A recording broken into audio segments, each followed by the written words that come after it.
Davanti alle epigrafi esposte stamane la gente si ferma e rimane attonita, 4 giovani vite spezzate nel fiore degli anni. Gli sguardi in rispettoso silenzio leggono che i 4 amici saranno ricordati grazie all'accordo di famiglie, comuni e parrocchie, tutti insieme giovedì alle 20:30 nello stadio di Cordignano, per una celebrazione alla quale prenderà parte anche il vescovo Corrado Pizziolo. Domani abbiamo organizzato con i comuni colpiti da questa grande tragedia, quindi con i comuni di Orsago, Godega e Caneva e con la parrocchia, con le relative parrocchie, un momento di preghiera, un momento di ricordo per questi sfortunati ragazzi.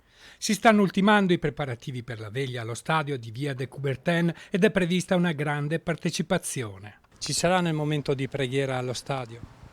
Sì, domani sera ci vado, sì, perché è una cosa, insomma, non da poco 4 giovani che, insomma, hanno perso la vita così. Allo stadio per condividere un momento di preghiera con le famiglie, gli amici, i parenti e tutte le persone che vorranno ricordare i 4 ragazzi.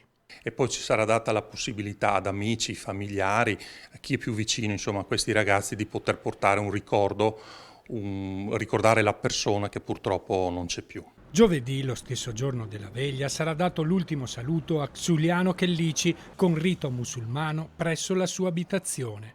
Venerdì ci saranno 2 funerali. Alle 10:30 nella chiesa arcipretale di Cordignano verrà celebrato il funerale di Daniele De Re. Nel pomeriggio alle 16 nella chiesa parrocchiale di Stevanà si terrà quello di Marco Darè. L'ultimo saluto a Daniele Ortolan è invece fissato per sabato pomeriggio alle 16, ancora nella chiesa di Cordignano. Giorni ed orari diversi per permettere agli amici di partecipare a tutte le cerimonie. Daniele Ortolan, Daniele De Re e Xuliano Chellici verranno sepolti nel cimitero di Cordignano, vicini fra loro come negli ultimi istanti di vita. I familiari di Marco Da Re hanno deciso di tenerlo vicino a loro dopo la cremazione.